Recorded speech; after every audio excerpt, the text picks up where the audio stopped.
বাংলাদেশের মানুষ কখনোই হচ্ছে যে গোলাম আজমকে মুক্তির মহানায়ক বলবে না, এবং বাংলাদেশের মানুষ কখনোই এটা মনে করবে না যে আহ, মুক্তিযুদ্ধ হচ্ছে ভারতের একটা ষড়যন্ত্র ছিল, বা এই ধরনের তত্ত্বতে বিশ্বাসী হবে না। তো সেখানে বাংলাদেশের মানুষের হচ্ছে যে স্পষ্টত ক্লিয়ার যে মুক্তিযুদ্ধ হয়েছে, এটা ট্রু।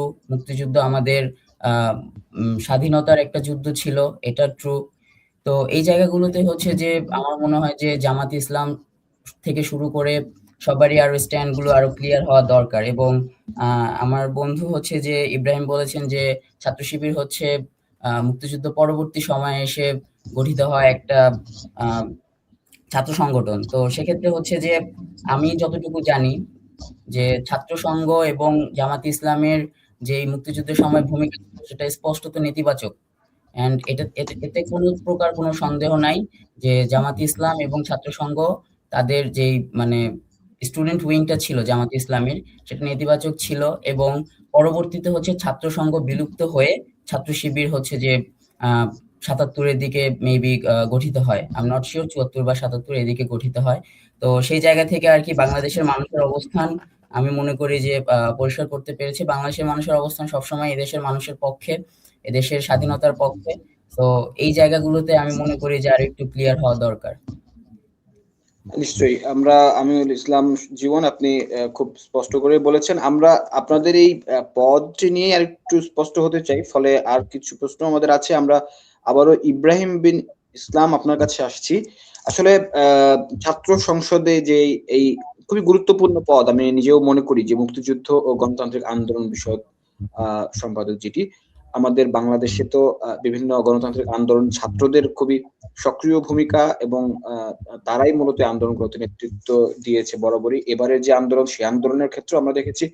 আসলে আপনি কি মনে করেন যে এই সম্পাদকীয় পদ যেটি, এই পদটি আসলে ছাত্র সংসদে ঠিক কি কারণে গুরুত্বপূর্ণ? মানে আমি আপনার কাছে যদি একটু জানতে চাই, জনাব ইব্রাহিম। আচ্ছা, জাস্ট আস্কিং, আমি কি আমার বন্ধুর প্রশ্নের উত্তরটা আগে দিব নাকি আপনার উত্তরটা আগে দিব? আপনি আপনি যে কোনো একটা দিতে পারেন, তারপরে আচ্ছা, আমিনুল ইসলাম জীবন, তার থেকে দুটো কোশ্চেন আসছে। একটা হচ্ছে গিয়ে গোলাম আজম সাহেবকে মুক্তির মহানায়ক বলা হয় কিনা। গোলাম আজমকে মুক্তির মহানায়ক হিসেবে কখনো উপস্থাপন করা হয়েছে বলে আমার জানা নেই। ইতিহাসের মহানায়ক তার ছেলে বলেছেন, এবং সেটা হচ্ছে গিয়ে জামাতে ইসলামীতে কর্মরত কিছু ব্যক্তিবর্গ সেটাকে হচ্ছে ওন করেছেন। সেটা তাদের ব্যক্তিগত ব্যাপার বা ব্যক্তিগত স্ট্যান্ড হইতেই পারে, বাট মুক্তির মহানায়ক আসলে কখনো দাবি করা হয়েছে বলে আমার চোখে পড়ে নাই। আর দ্যাটস ইট। সেকেন্ড কোশ্চেনটা আসছিল ছাত্র সংঘের ব্যাপারে।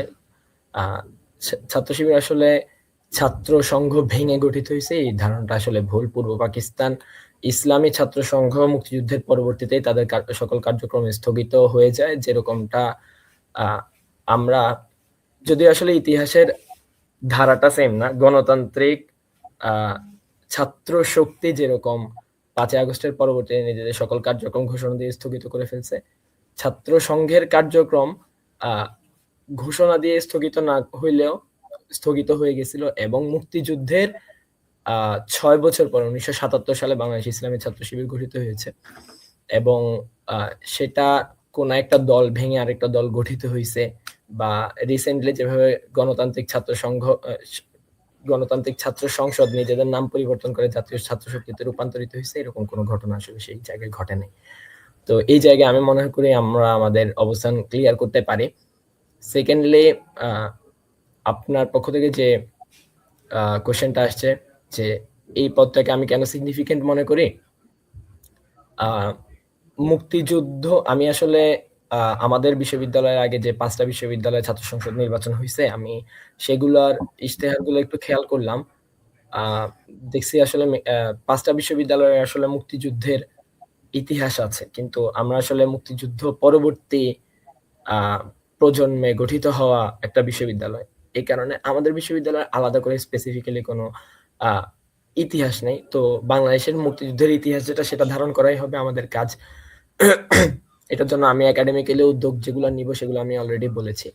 এবং গণতান্ত্রিক আন্দোলন বিষয়ক সম্পাদক হওয়ার কারণে শাহজালাল বিজ্ঞান ও প্রযুক্তি বিশ্ববিদ্যালয়ে তো রেগুলারলি ক্যাম্পাস কেন্দ্রিক জাতীয় এবং আন্তর্জাতিক ইস্যুতেও গণতান্ত্রিক আন্দোলনগুলো হয়। আন্তর্জাতিক ইস্যুতে আমরা ফিলিস্তিন সংহতি, সুদানে গণহত্যা রিলেটেড এবং ভারতে ওয়াকফ বিল বাতিলের বিপক্ষে আমরা আন্দোলন করেছি, সেখানে আমি নেতৃত্ব দিয়েছিলাম, নেতৃত্ব সারিতে ছিলাম।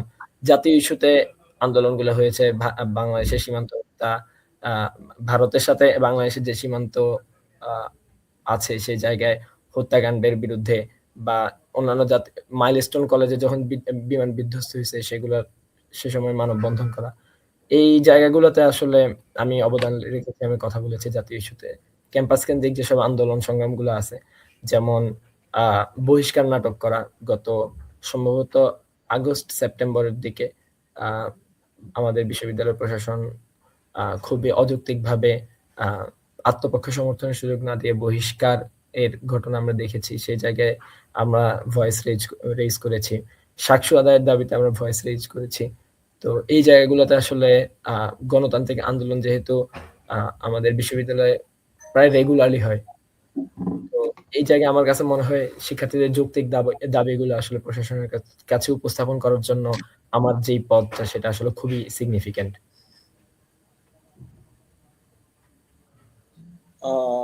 আপনি খুব স্পষ্ট করেই বলেছেন। আমরা আপনার কাছে একটু